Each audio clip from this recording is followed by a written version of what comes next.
पारस कोहली जी, नई दिल्ली से। राधे राधे। राधे राधे महाराज जी। महाराज जी, प्यार क्या है? प्यार का उद्देश्य क्या है? दिव्य प्रेम की स्थिति कब और कैसे प्राप्त होती है? कृपया मार्गदर्शन करें। प्रेम भगवत स्वरूप है, पर प्रेम प्रतिक्षण वर्धमानम सूक्ष्मतरम अनुभव स्वरूपम कामना रहितम, तब प्रेम माना जाएगा। अगर हम आपके किसी भी शरीर, जमीन, धन, पद, माइंड, किसी को भी देख करके प्रभावित हुए और आपसे प्यार किया और उससे हम उस स्वार्थ पूर्ति करना चाहते हैं, उसे प्यार नहीं कहते, उसे काम कहते हैं, राग कहते हैं, आसक्ति कहते हैं, मोह कहते हैं, स्वार्थ कहते हैं। उसे प्यार, यहाँ जगत में प्यार नहीं हो रहा, जगत में प्यार नहीं हो रहा। किसी के रूप को देख करके, किसी के प्रभाव को देख करके अपने स्वार्थ की पूर्ति को हम यहाँ प्यार कर रहे हैं। नहीं तो फिर प्रेम विवाह होने के बाद डिवोर्स क्यों हो जाए, फिर प्रेम होने के बाद ब्रेकअप क्यों हो जाए? जिससे हमने प्यार किया उसको हम जहर कैसे दे सकते हैं? तो ये सब प्यार करने वालों में देखा गया। तो इसका मतलब यहाँ जगत में प्यार है नहीं, प्यार केवल परमात्मा से ही होता है, जो सूक्ष्मतरम अनुभव स्वरूपम प्रतिक्षण वर्धमानम, प्रतिक्षण बढ़ता रहे, यहाँ प्रतिक्षण घटता रहेगा।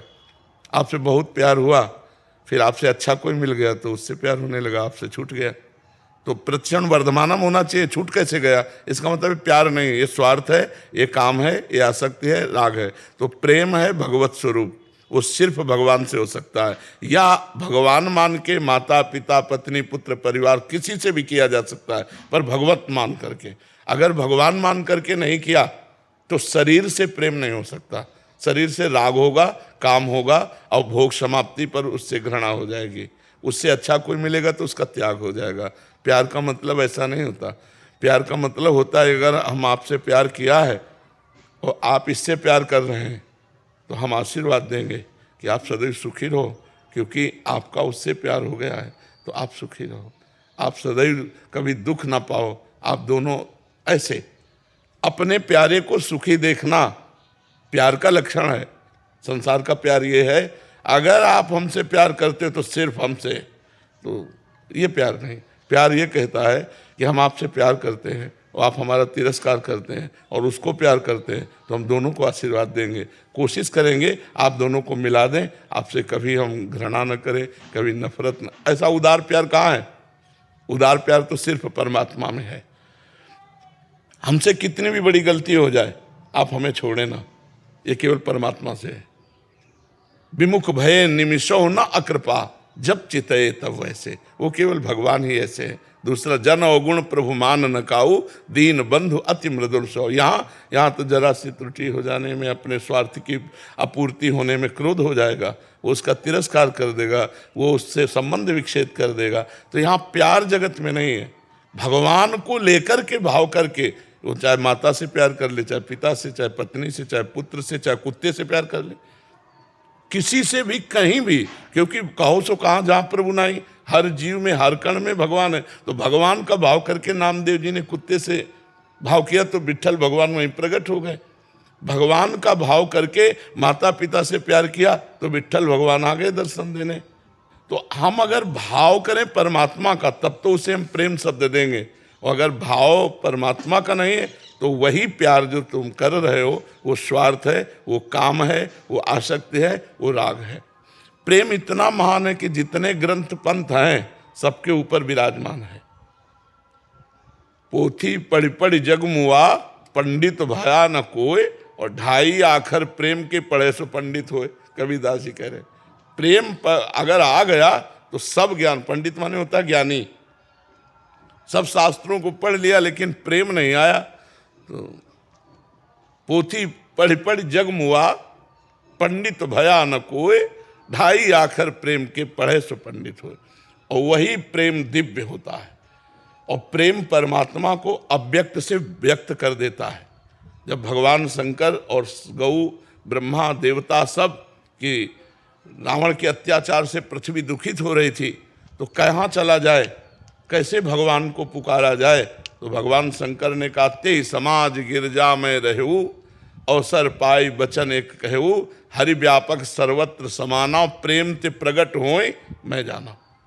भगवान प्रेम से प्रकट हो जाएंगे, सर्वत्र विराजमान है। पर वो प्रेम बिना नाम जप किए, भगवत सेवा किए, भगवत लीला कथा सुने, बिना सच्चे आचरण वाला तपस्वी बने, वो प्रेम हृदय में प्रकाशित नहीं होता। ये सांसारिक राग हो जाएगा, प्रेम नहीं होगा। प्रेम दिव्य होता है और प्रेम प्रतिक्षण बढ़ता रहता है, और प्रेम में कभी पूर्णता नहीं होती।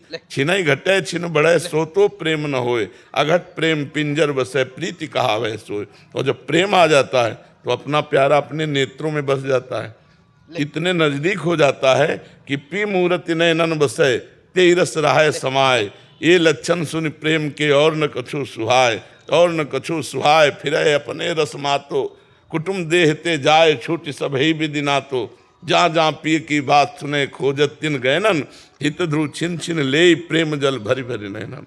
अपने प्यारे की याद करके वो रोता रहता है, उनके विरह में तड़पता रहता है। तो क्या प्रेमी का मिलन नहीं होता? बोले तन मन के बिछुड़े नहीं, वो शरीर के समीप है, मन भी उसी के पास है, पर चाह बढ़े दिन रैन, ऐसी प्रीति बढ़ गई है कि उसे भारी व्याकुलता हो रही है। प्रेम में कभी तृप्ति नहीं होती, प्रेम में कभी पूर्णिमा नहीं होती। इतना भूख बढ़ जाती है अपने प्रीतम की कि समीप रहते हुए भी दूरी के चिंतन की भावना मात्र से वो व्याकुल हो जाता है।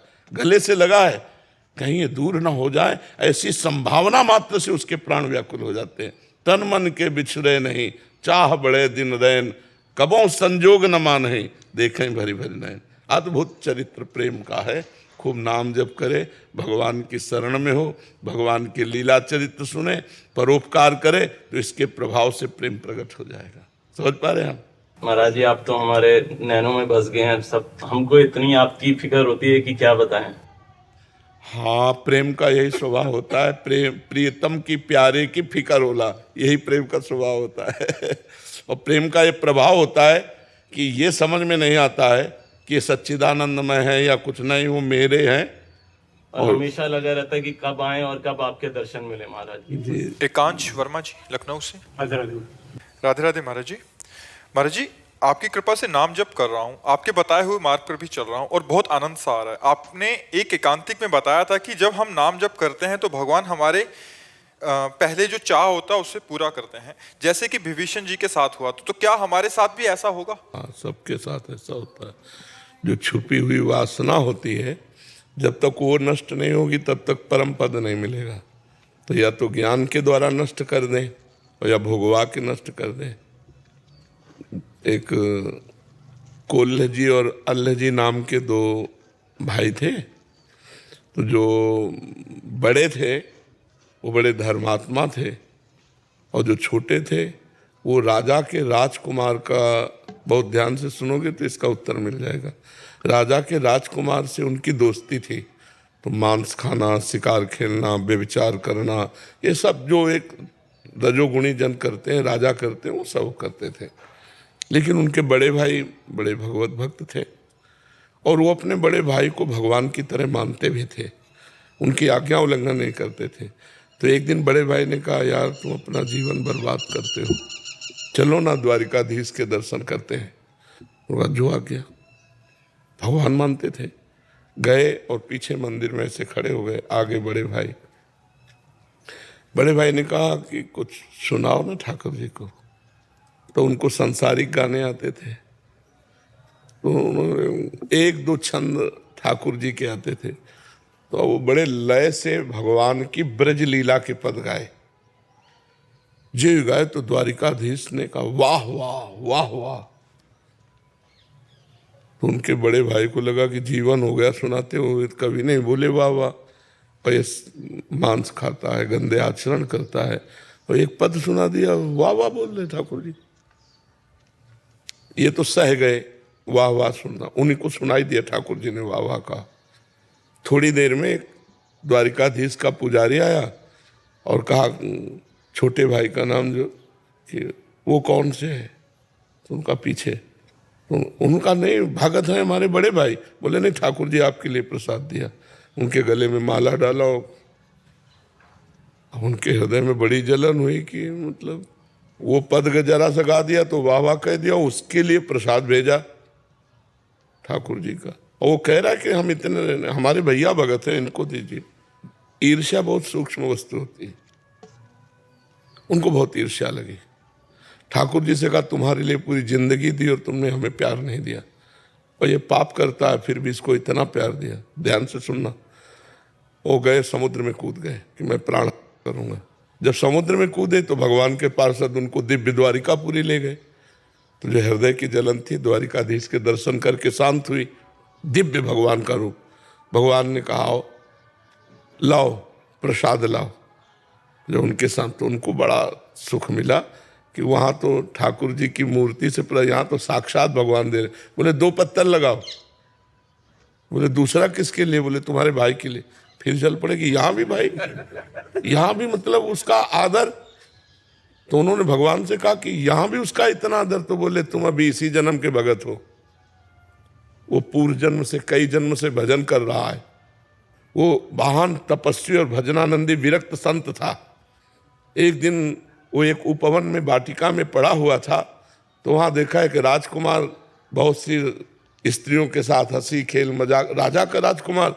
तो उसको लगा कि यार सुख तो इसी में है, ऐसा लगा। तो केवल एक वासना, सुख इसी में है। अगला जन्म हुआ और राजकुमार का संग मिला और सब वो भोग मिले। तो उन्होंने कहा मेरा भक्त है, इसलिए मैंने केवल एक छूट दी है कि उसकी वासना का नाश हो जाए। तुम अभी आज के भगत हो, वो बहुत जन्मों का भगत है। तब उनका संशय दूर हुआ और अपने भाई के प्रति भाव है। तो समझ रहे ना, कितना भी भजन हो उसे रोक कर पहले वासना की पूर्ति भगवान का स्वभाव है। उर कछु प्रथम वासना रही। अगर हृदय में कोई वासना है तो जो इच्छा करी हो मन माही, प्रभु प्रसाद कछु दुर्लभ नहीं। भगवत प्राप्ति होने के पहले आपके हृदय को एकदम क्लीन किया जाएगा। अब वो ज्ञान के द्वारा वासना हटाई जाती है या भोग के द्वारा, ये भगवान देखेंगे। डॉक्टर है, ऑपरेशन करना पड़ेगा कि इंजेक्शन से दवा देना पड़ेगा फोड़ा को, ये तो वो डॉक्टर जानता है कि आपकी वासना को पूर्ति करेंगे या नष्ट कर देंगे। दोनों बातें हो सकती है ना, कि वासना को जड़ से ज्ञान के द्वारा नष्ट कर देना कि अब मुझे नहीं चाहिए। लेकिन भगवान के साक्षात्कार के पहले ये लीला होगी, जो अंदर वासना है उसकी पूर्ति होगी। जी महाराज जी, इनका एक और प्रश्न था कि मरने से सब जग डरा, मेरो मन आनंद, कब मरी हो कब भेटी हो पूर्ण परमानंद। महाराज जी, ये स्थिति कैसे प्राप्त होती है? जब भगवान का साक्षात्कार हो जाता है। मृत्यु का भय तभी जाता है जब भगवान का साक्षात, नहीं तो तब तक शरीर से प्यार रहता है। दोहा गा लेना अलग बात है, नहीं, डर तब जाएगा जब भगवान का दर्शन। देखो प्रहलाद जी को भगवान का दर्शन सब में होता है। तो हिरण्यकश्यप ने इतना हाथियों से कुचराया, पहाड़ के नीचे दबाया, जल में डुबवाया, जहर पिलवाया, डरे नहीं। प्रहलाद जी को डर नहीं लगा। नरसिंह भगवान का इतना विकराल रूप कि सब देवी देवता डर रहे थे, लेकिन प्रहलाद जी को डर नहीं लगा, क्योंकि भगवान में निरंतर डूबे हुए हैं। तो अब मरने का डर नहीं। अभी अपने शरीर में डूबे हुए हैं तो मरने का डर क्या? जरा चोट के लिए भी हमें भय लगता है, नहीं लगता? तो हम भजन करके भगवत प्राप्ति कर लें तो हम सब भयों से मुक्त हो जाएंगे। भगवान का भक्त निर्भय हो जाता है, क्योंकि भगवान की प्राप्ति हो गई ना। अब जैसे इससे महंगा बढ़िया कपड़ा आपको मिल जाए और ये कोई उतारे तो आपको कोई परेशानी नहीं पड़ेगी। लेकिन बढ़िया कपड़ा मिला नहीं और ये उतारा जा रहा है तो फिर निर्वस्त्र होने का भय लग जाएगा कि नहीं? तो ऐसे ही हमारा ये शरीर तो छूटने का और आगे कोई अच्छा शरीर मिलने का प्रमाण नहीं है। आगे हम कहाँ जाएंगे कुछ पता नहीं, तो भय तो मरने का लग ही जाएगा कि पत्नी छूट रही, पुत्र छूट रहा है, मकान छूट रहा है, संपत्ति छूट रही है, ये शरीर भी छूट रहा है। और अगर प्रभु मिल गए तो अब है कि हम भगवान के पास जा रहे हैं। मरने से सब जग डरा, मेरो मन आनंद कब, क्योंकि कब मरी हो कब भेटी हो पूर्ण परमानंद। अपने प्रभु के पास जा रहे हैं। अपनी प्रिया जो अपने ठाकुर जी के साथ खेलेंगे, वहीं अब अनंत काल तक रहेंगे। न बुढ़ापा है, न मृत्यु है, न भय है, न शोक है, न दुख है। इसलिए तो भजन किया जाता है कि अपने प्रभु के पास चले जाएंगे। जब ये स्थिति होगी तब भय नहीं लगेगा, अभी तो भय लगेगा। जी।